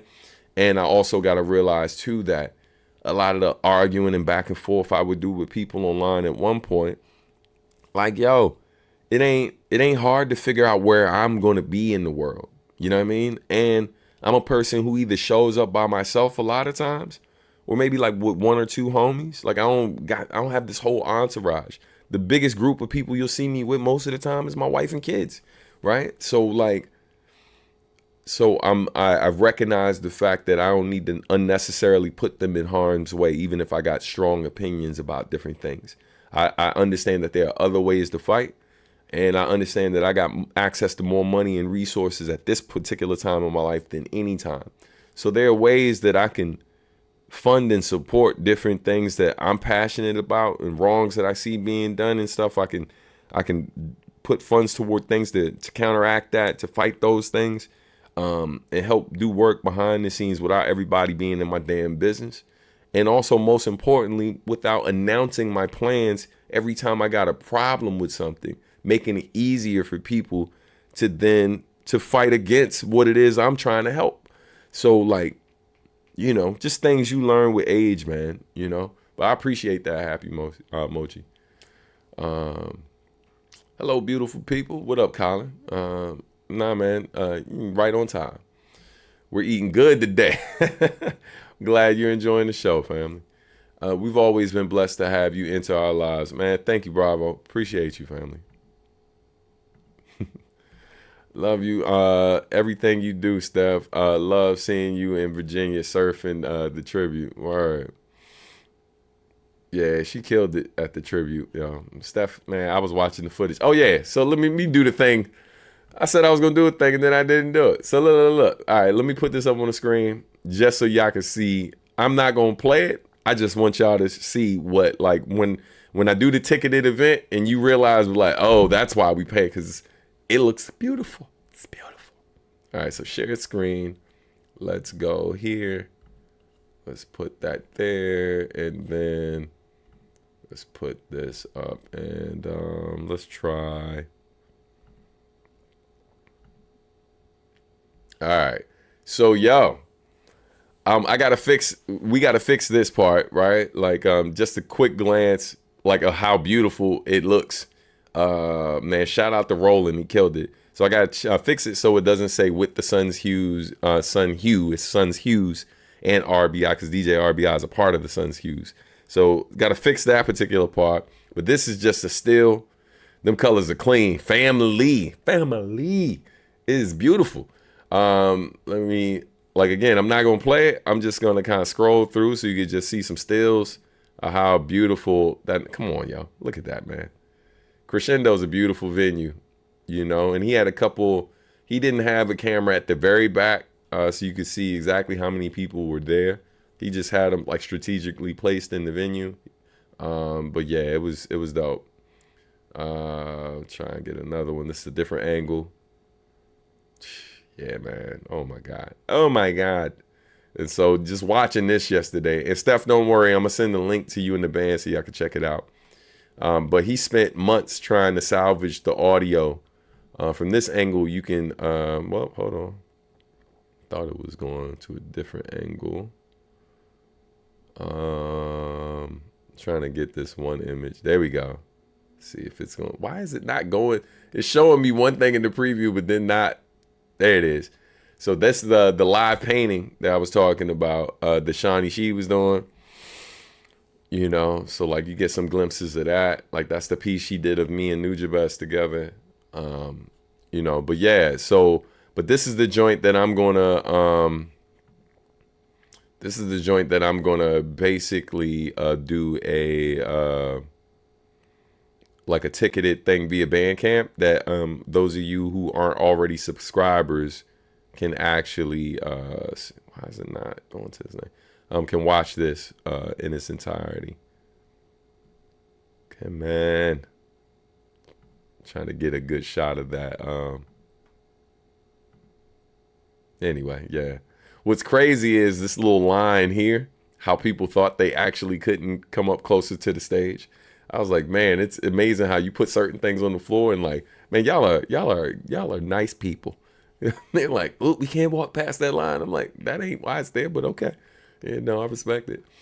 But yeah, man. But this year though, we're expecting even more people. I think it's gonna be crazy. Like yeah, our goal is to sell it out this year. That's the hope. So but yeah, man, Think Different Tribute Jam 2026 is gonna be dope. Celebrating 25 years until this union the son was born. Jesus, I'm old. It's crazy. But anyway, man, thank y'all so much, y'all. Hope you had a great time today. Let's get to these last joints in the chat, and then I'm gonna get out of here. Luke, I don't know what it means, but peace and welcome to you. All right. Always speaking facts, man. Thank you, Warpath. I appreciate you. Yo, what you think about Young Thug turning white? I have no idea. I have no knowledge of that. So this is news to me. I will tell y'all, I think last week someone asked me about the WNBA and the playoffs happening right now. Hey man, these games are the best. I was just talking to the homie Sherm last night because for those who don't know, I'm an active supporter of like women's basketball, right? Like the WNBA. And have been for I don't come on the show like talking about sports usually and stuff, but someone asked about it last week, and so they asked me who I thought was going to go into the finals, and I was saying that it might be the Aces versus the Lynx, right? So Las Vegas Aces versus Minnesota Lynx is who I got going to the finals. However, the person then said it would be interesting though if it ended up being the Fever versus the Indiana Fever versus the Phoenix Mercury. And yo, after watching these first two games on like, you know, these series and stuff, and 2 games for both series, and now how we're tied, and tonight we're gonna see what happens. Yo, listen, it's anybody joint right now. I don't know.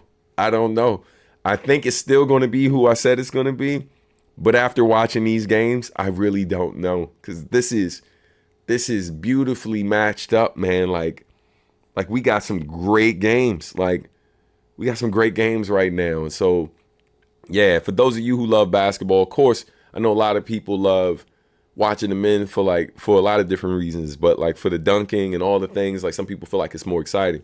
But the reason why I love women's basketball in particular, I feel like it's more competitive. I'm a dude who definitely loves to see people like playing real defense. And feeling like they showing up every game. I don't know if you've gone to a basketball game before, but I bought tickets for games where like because the game had no real stakes, like people just didn't play as hard. And so you're watching it and it was more exciting watching the highlights at home. And so I don't feel like that when I go to WNBA games, right? Like, you know, we saw the Mystics play the Aces earlier this year. You know, and that game was dope. It was just super dope, and the Mystics actually pulled it out, and thank God they played them before the Aces went on their 17-0 run, which was crazy.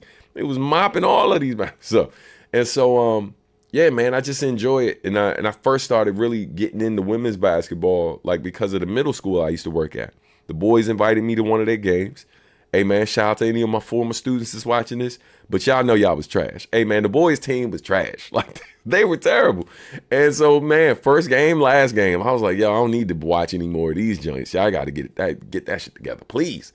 And so then the girls was like, yo, Mr. Robinson, you never come to our game. So I did. I ended up going to one of their games, and I'm like, hey, man, these girls are hooping. Like, they're really playing. And so then I decided to go to another game. And the next thing you know, they're on their way. They made it all the way to the finals. They ended up losing the final joint. But like our young ladies team was way better than the boys team, like for years. And like several of those students ended up getting full scholarships. And what was crazy is like they were getting full scholarships for different sports. Like they were great at basketball, but they ended up getting scholarships for like volleyball and stuff like that. And yeah, man, it was just dope to see. And so like watching that made me start paying more attention. And then I'm also somebody who was an early WNBA fan back in the day, because I used to watch Dawn Staley when she used to play long before she was coaching, and then following the Olympics and all of that. And if you know about them playing in the Olympics, fam, they've been dominating for decades, like 24, 28 years at this point, gold every time they go. So yeah, man, and like, you know, watching Queen of the Court and stuff like that, and other like the joints, man. Like, yeah, man. So, right, our high school had a solid women's squad too. Yeah, you know. So yeah, man. It's been dope. Like watching and then watching more people start to come in and stuff like that. You know. But yeah, man. Let's see with some of these. Yeah, these WNBA NBA playoffs are fire, 1,000%. I'm really hoping the Fever go to the finals without their two stars. Yeah. Yes. That is the only reason that I would like to see the Fever make it, is for just the point of saying that like they're not good because of one person. They're a good team overall. So yes, Caitlin's amazing. She's an amazing player. But let's not get it effed up. Aaliyah Boston was great already. This is why she got drafted #1. So I'm like, yo, and they got some amazing players. Like literally, oh my God, I know her name. I'm blacking out right now. The one who's averaging like 23 per game. Is it Mitchell? Help me out, fam, if you know her name. I'm blacking out on her name right now. But their main scorer on the team, like, yo, she's been having an amazing season. And it's dope to see them like actually advancing further without the quote unquote star, like their box office star. So like, you know, it just shows that like, yo, they're a great team and they deserve the support and highlight that they're getting because they're a great team. You know, all the drama aside, like it's just dope. You know, it's great to watch the drama without the overt state. Yeah, 1,000%. Couldn't agree with you more, fam. You know. Wishing the Lynx win this year. Love them since Maya Moore. Wow, took it back. And Sylvia Fowles years. Yo, yeah, man, they've been a great franchise for a long time. But yeah, man, Nafisa, come on, man, yo, she's a beast. She's a beast. I love Williams too. First game, WNBA game I've ever took my family to. Like we got to see them play. And I was telling them then, I was like, yeah, I was like, watch them too. Like they are beat. This squad overall is good, man, but they've had a hell of a year. And definitely, considering how the finals went last year, I definitely felt like, you know, I think the Liberty is an amazing team, but I'd be lying to you if I didn't feel like they had some help from the refs. You know what I'm saying? Definitely a lot of plays didn't go their way, which was crazy. But yeah, man. Let's see. Hey, what up, Josh? Good to see you up in here, man. softball team was way better than the baseball team. 1,000%. All facts. Let's say appreciate yet another great weekly. Out, y'all. Yo, take care, Soul Tiger. But yeah, man. Watching the WNBA clip right now, and wow, the games are quick. Points are going by left and right. Yo, like, yeah, man, it's definitely a great watch. I highly recommend checking out. Like, this is a great time to start watching because the playoffs, like, they're hooping, man. They are hooping. All right, but on that note, let's go ahead and head out of here. Thank y'all so much for tuning in, man. Everybody have an amazing weekend. I got another song I got to start working on, so I'm going to get to that and handle some other business before the homie Early come through later. But I love y'all so much, man. Thank you for tuning in. Yeah, man, I'll see you soon. Talk to you sooner. And you know what time it is. It's time for my youngest daughter's favorite part of the show. Who made it to the end? You made it to the end. Peace, y'all. Who made it to the end? Who made it to the end? You made it to the end. Who made it to the end? Who made it to the end? You made it to the end. Yo, yo, yo, yo, yo, yo, yo, yo, yo, yo, yo, yo, yo, yo, yo, yo, yo, yo, yo. Who made it to the end? You made it to the end. Who made it to the end? You made it to the end. Who made it to the end? You made it to the end. Yo, yo, yo, yo, yo, yo, yo, yo, yo. Subscribe, like, do whatever you like. Stay subscribed, like, do whatever you like. That's right.